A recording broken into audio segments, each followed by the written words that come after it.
কিয়ামতের আগে পৃথিবীতে কি কি বড় আলামত দেখা যাবে। আসসালামু আলাইকুম ওয়া রাহমাতুল্লাহ। প্রিয় দর্শক, মহাবিশ্বের আয়ু একদিন ফুরিয়ে যাবে। মহাপ্রলয় বা কিয়ামতের মাধ্যমে পৃথিবী, আকাশ সব ধ্বংস হয়ে যাবে। তবে তা কবে সংঘটিত হবে আল্লাহ ছাড়া কেউ জানেন না। পবিত্র কোরআনে এই সম্পর্কে ইরশাদ হয়েছে, নিশ্চয়ই কিয়ামতের জ্ঞান কেবল আল্লাহরই জানা। তিনি বর্ষণ করেন বৃষ্টি এবং তিনিই জানেন কি আছে জরায়ুর ভেতর। সেদিন ইসরাফিল আলাইহিস সালামের প্রথম ফুৎকারে নশ্বর জগতের সবকিছু ধ্বংস হয়ে যাবে এবং দ্বিতীয় ফুঁকের মাধ্যমে সব সৃষ্টি ফের জীবিত হয়ে উঠে দাঁড়াবে। ইসলামের পরিভাষায় এটি কিয়ামত। কিয়ামতের আলামতের মধ্যে কিছু রয়েছে ছোট আলামত আর কিছু বড় আলামত।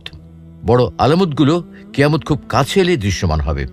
ছোট আলামতগুলো ইতিমধ্যে প্রায়ই প্রকাশ পেয়েছে, আর কিছু প্রকাশ পায়নি বা পুরোপুরি প্রকাশ পায়নি। তবে বিভিন্ন আলামত প্রকাশ পাচ্ছে বলে উম্মতে মুহাম্মদীকে পবিত্র কোরআনে সতর্ক করা হয়েছে। ইরশাদ হচ্ছে, فهل ينظرون إلا الساعة أن تأتيهم بغتة فقد جاء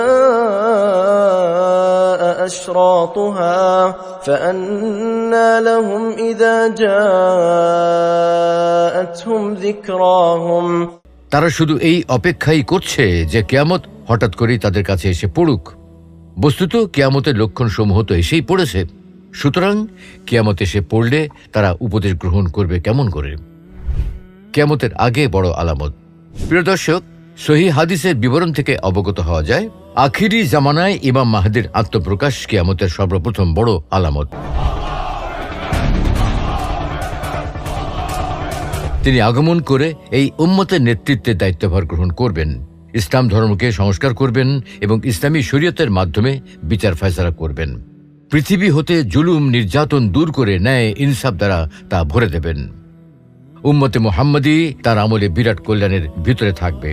ইমাম ইবনে কাসির রহমতুল্লাহি আলাইহি বলেন, তখন ফল ফলাদিতে প্রচুর বরকত হবে, মানুষের সম্পদ বৃদ্ধি পাবে, ইসলাম বিজয়ী হবে, ইসলামের শত্রুরা পরাজিত হবে এবং সকল প্রকার কল্যাণ বিরাজ করবে। নবী সাল্লাল্লাহু আলাইহি সাল্লাম হতে বর্ণনা করেন, আখিরি জামানায় আমার উম্মতের ভিতরে মাহদীর আগমন ঘটবে। তার শাসনকালে আকাশ থেকে প্রচুর বৃষ্টিপাত হবে, জমিন প্রচুর ফসল উৎপন্ন করবে।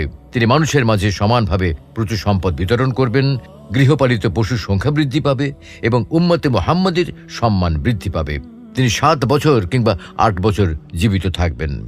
উপরের বিস্তারিত আলোচনা থেকে ইমাম মাহদী সম্পর্কে আমরা যা অবগত হলাম তার সংক্ষিপ্ত কথা হলো, আখিরি জামানায় এই উম্মতের মধ্যে একজন সৎ লোক আগমন করবেন। মাকামে ইব্রাহিম এবং রুকনে ইয়ামানির মধ্যবর্তী স্থানে মুসলমানগণ তার হাতে বায়াত করবে। তাকে হত্যা করার জন্য সিরিয়া থেকে একদল সৈন্য প্রেরণ করা হবে।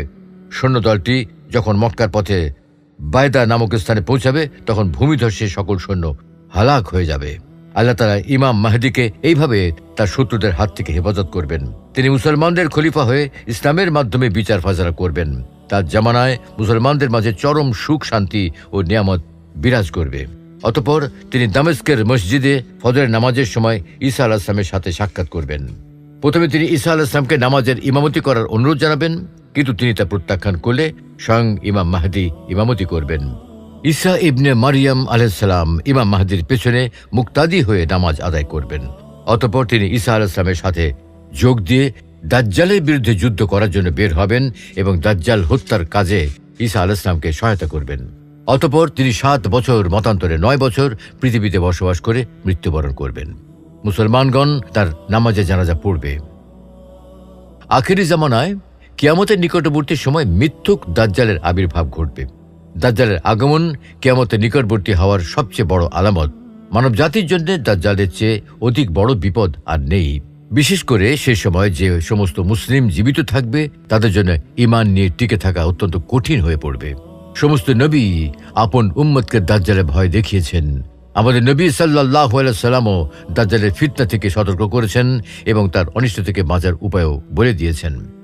নবী সাল্লাল্লাহু আলাইহি সাল্লাম বলেন, ততক্ষণ পর্যন্ত কিয়ামত হবে না যতক্ষণ না মুসলমানরা ইহুদিদের সাথে যুদ্ধ করবে। অতঃপর মুসলমানগণ ইহুদিদেরকে হত্যা করবে। ইহুদিরা গাছ ও পাথরের আড়ালে পালাতে চেষ্টা করবে, কিন্তু কেউ তাদেরকে আশ্রয় দেবে না। গাছ বা পাথর বলবে, হে মুসলমান, হে আল্লাহর বান্দা, আমার পিছনে একজন ইহুদি লুকিয়ে আছে, এসো এবং তাকে হত্যা করো। তবে গারকাদ নামক গাছের পিছনে লুকালে গারকাদ গাছ কোনো কথা বলবে না। এটি ইহুদিদের গাছ বলে পরিচিত। আহলে সুন্নাত ওয়াল জামায়াতের বিশ্বাস, ঈসা আলাইহিস সালামকে আল্লাহ তাআলা জীবিত অবস্থায় আকাশে উঠিয়ে নিয়েছেন। ইহুদিরা তাকে হত্যা করতে পারেনি। কিয়ামতের পূর্ব মুহূর্তে তিনি আমাদের নবীর উম্মত হয়ে আবার দুনিয়াতে আগমন করবেন। দাজ্জালকে হত্যা করবেন, খ্রিস্টান ধর্মের পতন ঘটাবেন, ন্যায় বিচার প্রতিষ্ঠা করবেন, আমাদের নবীর শরীয়ত দ্বারা বিচার ফয়সালা করবেন এবং ইসলামের বিলুপ্ত হওয়া আদর্শগুলো পুনরুজ্জীবিত করবেন। পৃথিবীতে নির্দিষ্ট সময় অবস্থান করার পর তিনি মৃত্যুবরণ করবেন। মুসলমানগণ তার জানাজা নামাজ পড়ে তাকে দাফন করবেন। ইয়াজুজ মাজুজের দল বের হওয়া কিয়ামতের একটি অন্যতম বড় আলামত। এরা বের হয়ে পৃথিবীতে বিপর্যয় ও মহা ফিতনার সৃষ্টি করবে। এরা বর্তমানে জুলকারনাইন বাদশা কর্তৃক নির্মিত প্রাচীরের ভিতরে অবস্থান করছে। কিয়ামতের পূর্ব মুহূর্তে তারা দলে দলে মানব সমাজে চলে এসে ব্যাপক হত্যাযজ্ঞ চালাবে। তাদের মোকাবেলা করার মতো তখন কারো কোনো শক্তি থাকবে না। অতঃপর আল্লাহ তাদের ঘাড়ে নাগাফ নামক এক শ্রেণীর পোকা প্রেরণ করবেন। এতে একসময় একটি প্রাণী মৃত্যুবরণ করার মতোই তারা সকলেই ধ্বংস হয়ে যাবে। নবী সাল্লাল্লাহু আলাইহি সাল্লাম বলেন, আল্লাহর শপথ, তাদের মরা দেহ এবং চর্বি ভক্ষণ করে জমিনে জীবজন্তু ও কীটপতঙ্গ মোটা হয়ে যাবে এবং আল্লাহর শুকরিয়া আদায় করবে। তিনটি বড় ধরনের ভূমিধস। ভূমিধস অর্থ হচ্ছে জমিনের কোনো অংশ নিচে চলে গিয়ে বিলীন হয়ে যাওয়া, যেমন আল্লাহ তাআলা পবিত্র কোরআনে বলছেন, অতঃপর আমি কারুনকে ও তার প্রাসাদকে ভূগর্ভে প্রথিত করলাম। কিয়ামতের পূর্বে তিনটি স্থানে বিশাল আকারের ভূমিধস হবে। এগুলো হবে কিয়ামতের বড় আলামতের অন্তর্ভুক্ত। নবী সাল্লাল্লাহু আলাইহি ওয়াসাল্লাম বলেন, 10টি আলামত প্রকাশ হওয়ার পূর্বে কিয়ামত সংঘটিত হবে না। তার মধ্যে থেকে 3টি ভূমিধসের কথা উল্লেখ করলেন। একটি হবে পূর্বাঞ্চলে, একটি হবে পশ্চিমাঞ্চলে এবং আরেকটি হবে আরব উপদ্বীপে। কিয়ামতের অন্যতম বড় আলামত হচ্ছে আখেরি জামানায় কিয়ামতের সন্নিকটবর্তী সময়ে বিশাল আকারের একটি ধোঁয়া বের হয়ে আকাশ এবং জমিনের মধ্যবর্তী খালি জায়গা পূর্ণ করে ফেলবে। এই ধোঁয়া মুমিন ব্যক্তিদেরকে সামান্য একটু সর্দি কাশি ও জ্বরে আক্রান্ত করে দেবে। কাফেরদের শরীরের ভিতরে প্রচণ্ডভাবে প্রবেশ করবে, ফলে তাদের শরীর ফুলে যাবে এবং শরীরের প্রতিটি ছিদ্র দিয়ে ধোঁয়া বের হবে। এটি তাদের জন্য একটি যন্ত্রণাদায়ক আযাবে পরিণত হবে। আল্লাহ তাআলা পবিত্র কোরআনে বলছেন, فارتقب يوم تأتي السماء بدخان مبين يغشى الناس هذا عذاب أليم ربنا اكشف عنا العذاب إنا مؤمنون। অতএব তুমি অপেক্ষা করো সেই দিনের, যেদিনের আকাশ ধোঁয়ায় আচ্ছন্ন হবে এবং তা আচ্ছন্ন করে ফেলবে মানব জাতিকে। এটা হবে এক যন্ত্রণাদায়ক শাস্তি। তখন তারা বলবে, হে আমাদের প্রতিপালক, আমাদেরকে এই শাস্তি হতে মুক্তি দিন, আমরা ঈমান আনয়ন করব। তারা কি করে উপদেশ গ্রহণ করবে? তাদের কাছে তো এসেছে সুস্পষ্ট একজন রাসূল। অতঃপর তারা তাকে পৃষ্ঠ প্রদর্শন করে বলেছে, সে তো শেখানো কথা বলছে, সে তো একজন পাগল। আমি আযাব একটুখানি সরিয়ে দিচ্ছি, কিন্তু এরপরও তোমরা পূর্বের ন্যায় আচরণ করবে। পশ্চিম আকাশে সূর্যোদয় হবে। বর্তমানে প্রতিদিন পূর্ব দিক থেকে সূর্য উদিত হচ্ছে। আখিরি জামানায় কিয়ামতের সন্নিকটবর্তী সময়ে এই অবস্থার পরিবর্তন হয়ে পশ্চিম আকাশে সূর্যোদয় ঘটবে। এটি হবে কিয়ামতের অত্যন্ত নিকটবর্তী সময়। পশ্চিম আকাশে সূর্য ওঠার পর তাওবার দরজা বন্ধ হয়ে যাবে। কোরআন ও সহিহ হাদিসের মাধ্যমে এই বিষয়টি প্রমাণিত।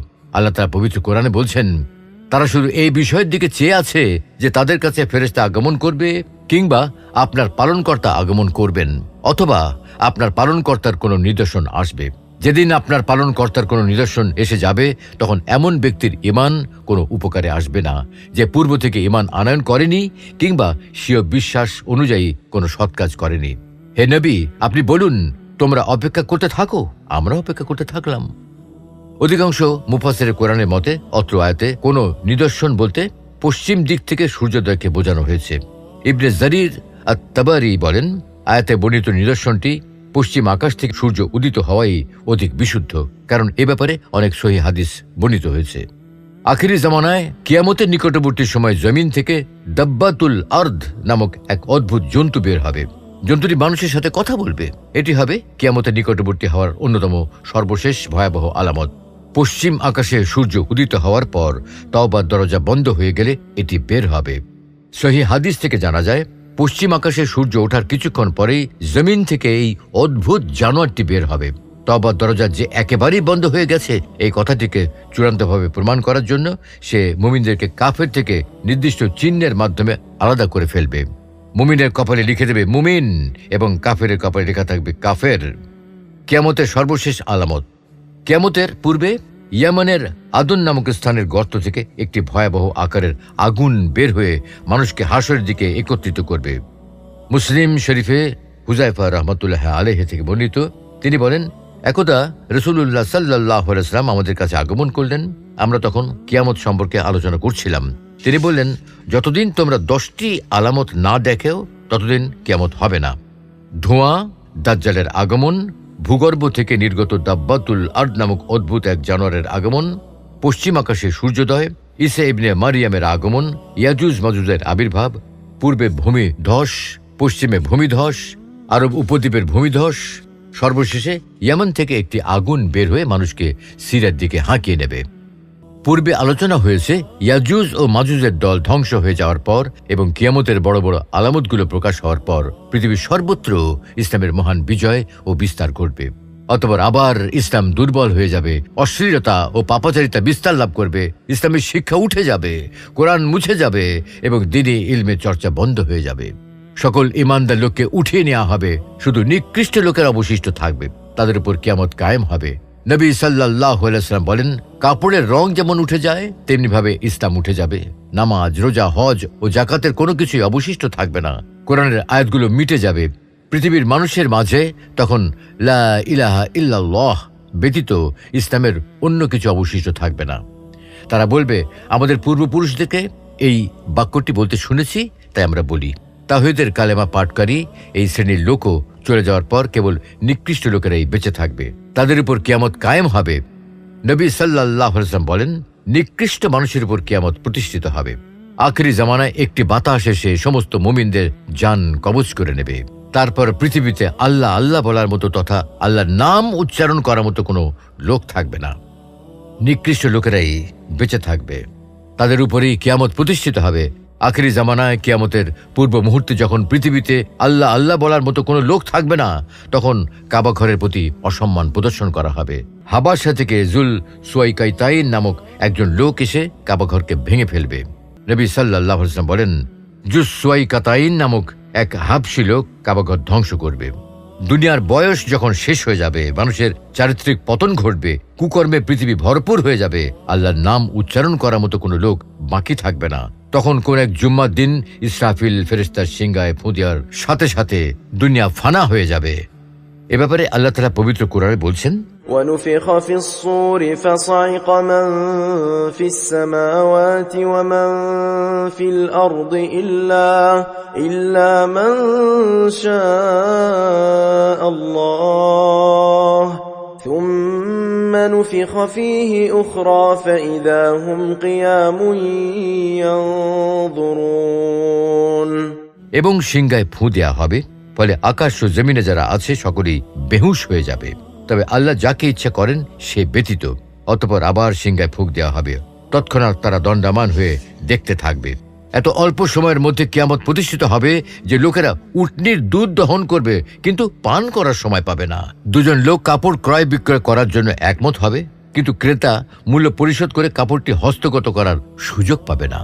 লোকেরা পানির হাউজে নেমে তা মেরামত করতে থাকবে, কিন্তু তা থেকে বের হয়ে আসার পূর্বেই কিয়ামত হয়ে যাবে। নবী সাল্লাল্লাহু আলাইহি ওয়াসাল্লাম আরো বলেন, কিয়ামত এমন পরিস্থিতি ও এমন অবস্থায় কায়েম হবে যে দুজন লোক ক্রয় বিক্রয়ের উদ্দেশ্যে তাদের কাপড় একে অপরের সামনে পেশ করবে, কিন্তু তারা তা ক্রয় বিক্রয় বা ছড়ানো কাপড় ভাঁজ করারও সময় পাবে না। কিয়ামত এমন পরিস্থিতিতে কায়েম হবে যে এক ব্যক্তি উটনি দহন করে নিয়ে আসবে, কিন্তু তা পান করার সুযোগ পাবে না।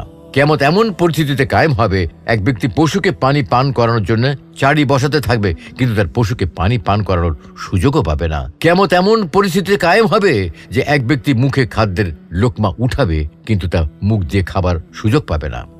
সর্বশেষ পরিস্থিতি সম্পর্কে রাসূল সাল্লাল্লাহু আলাইহি ওয়াসাল্লাম বলেন, অতঃপর সিংহায় ফুঁক দেওয়া হবে। সিংহায় ফুঁ দেওয়া মাত্রই প্রত্যেক ব্যক্তি তা কান পেতে শোনার চেষ্টা করবে। সর্বপ্রথম উটের হাউস মেরামতরত একজন ব্যক্তি সেই শব্দ শুনতে পেয়ে বেহুশ হয়ে পড়ে যাবে। অতঃপর সকল মানুষ সেই শব্দ শুনে বেহুশ হয়ে যাবে। তারপর আল্লাহ তাআলা শিশিরের ন্যায় এক প্রকার হালকা বৃষ্টি বর্ষণ করবেন, তাতে মানুষের দেহগুলো গজিয়ে উঠবে। পুনরায় সিংহায় ফুৎকার দেওয়ার সাথে সাথে সকল মানুষ আল্লাহর দরবারে হাজির হবে। আল্লাহ রাব্বুল আলামিন আমাদের সকলকে কিয়ামতের যথাযথ প্রস্তুতি গ্রহণ করার তৌফিক দান করুন। আমিন।